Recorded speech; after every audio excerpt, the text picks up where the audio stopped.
My name is Lee, and I'm an adoptee. It's funny that being adopted can feel like something you have to claim or admit to. I suppose that when I say I'm adopted, it does come with a twinge of, don't judge me because I wasn't raised by the people that conceived me. It's not my fault. I mean, what am I saying? What am I conveying with those three little words? I am adopted. Am I admitting more than I mean to? Am I revealing more than I care to? The saying, I am adopted, translate to, I know I wasn't wanted by my original people, but hopefully I'm not so screwed up that I'm rejectable by everyone, including you in front of me. You like me, right? Oh God, probably not. I mean, subconsciously at least, I fear that's the way it got translated in people's heads. I am adopted feels more like a confession than a statement of fact. It always felt like I had a big glowing neon sign that said, lonely broken person here. I definitely grew up feeling lonely. I mean, at the time, I guess it was just I thought of it as a garden variety loneliness, something that everybody felt, whether they were adopted or not. But I'm sure that the loneliness was intensified by my not knowing my biological parents. You think? Loneliness with a healthy dose of self-loathing. Save me from living in this brain. Save me from living in this body. Save me from this intense discomfort I feel being me. My favorite writer, Glennon Doyle, recently screened those words on her podcast. And yeah, I could relate. I have put out that plea many, many, many times. But who are we talking to?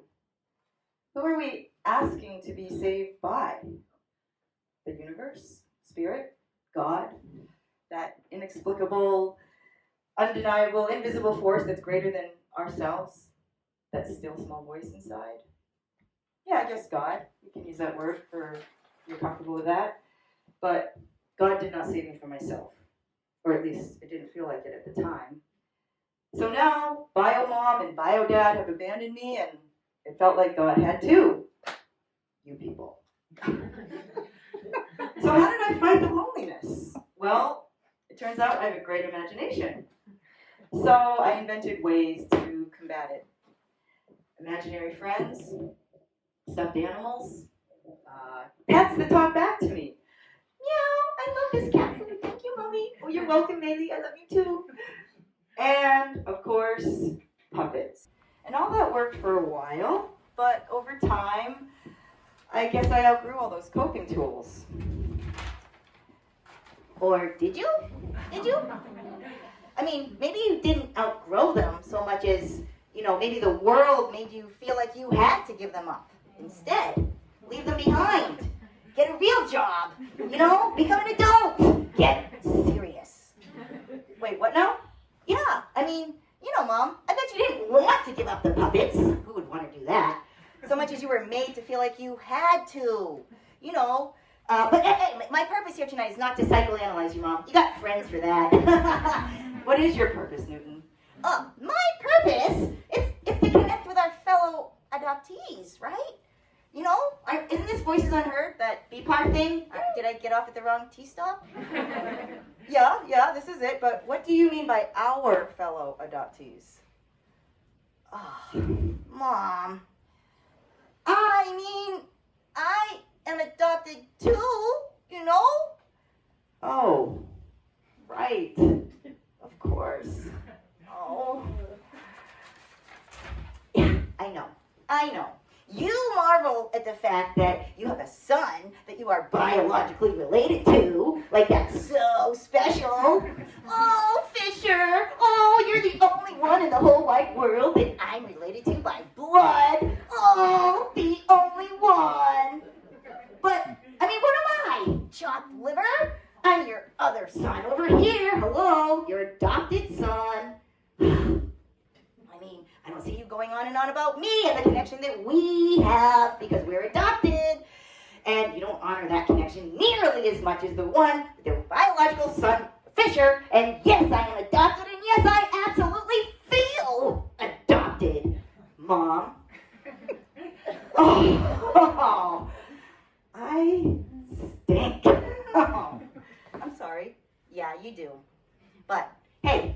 too late for a miracle. A miracle? Yeah, it's just a shift in perception. A shift in perception? Yeah, you know, it's all we ever really need to change our minds or to change the world. A shift in perception. A shift in perception. For example, why do people that are adopted feel like they're rejected instead of selected? Oh. Yeah, huh? Interesting. Anyway, what were you saying, Mom, about having to give up your weapons against loneliness and leave all the puppets and stuff behind and get a real job? What were you saying about that? Oh, yes, thank you for keeping me on point, Newton. I got lots of points. Don't you worry about that. All right, so yes, the world made me feel like I had to give up all my, my stuff. And I felt like I was forced to abandon all my weapons against loneliness. So goodbye, imaginary friends. Goodbye, stuffed animals. Goodbye, pets that talk to me. Goodbye, Mom. Meow. And goodbye, puppets. Wait, what now? Ah! So I did. I complied. I got a real job. I did what I was supposed to do, as adoptees often do, right? Get good grades, get a real job, be a good girl, just do anything, I'll do anything, just don't give me back. But keeping things in never, ever, ever works. Ever. In the end, things always come out somehow. So, yeah, they do. I'm back. So, the world ixnayed your stuffed animals and puppets, huh? Yeah, they did. Oh, that stinks. You must have felt even lonelier. Yeah, I did. And I had a problem. See, I got a lot of crazy in here, and it's got to come out somehow. Truth. Yeah, I could not be crazy. Nope, that would have been impossible. Yup. Yeah, I tried that route. It was not pretty. Yeah. So what did you do, Mom? Well, in the end, I learned how to embrace my craziness and market it. Market it? Yup, market it. So the question became, how can I get paid for being crazy and combat my loneliness all at once? Do puppet shows so you can still be crazy and combat your loneliness in a societally acceptable way. Do puppet shows, yes, so I can be crazy and still combat my loneliness in a societally acceptable way. Yay! Goodbye, loneliness, and hello, puppets. And that, dear Newton, is your birth story. Aww. But, Mom, isn't that sort of your birth story, too? Or your rebirth story? You know, how the real you came to be. Aw, thank you, Newton. I love you. Oh, but do you love me as much as Fisher? Yes, I do, actually. In a different way, of course. But ultimately, you know what? I am learning to love someone else even more than both of you. What? Someone else? Oh, I know. It's that orange fuzzball puppet, Sam Bam Ham. I always knew you loved him more than me. No, numbnuts. It's not Sam. Although, if you're watching, Sam, I love you. Mwah. Go to sleep. It's not Sam. Put you down again. It's me. I have been looking for the one my whole life, but I am the one. I am my own kingdom, as are you. You are your own kingdom. Not your parents, not your lovers, not your friends, not even your kids, humans or puppets. It's you. You are the answer to your own loneliness.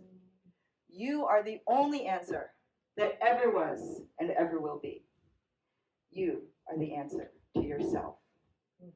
You. It's not about a magic person. It's a magic journey. Yours. And cheers to everyone here, both the speakers and the audience that are in person and on live stream. Cheers to all of our journeys. May you fall more in love every day.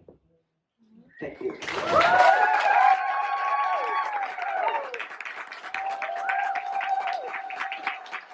Thank you.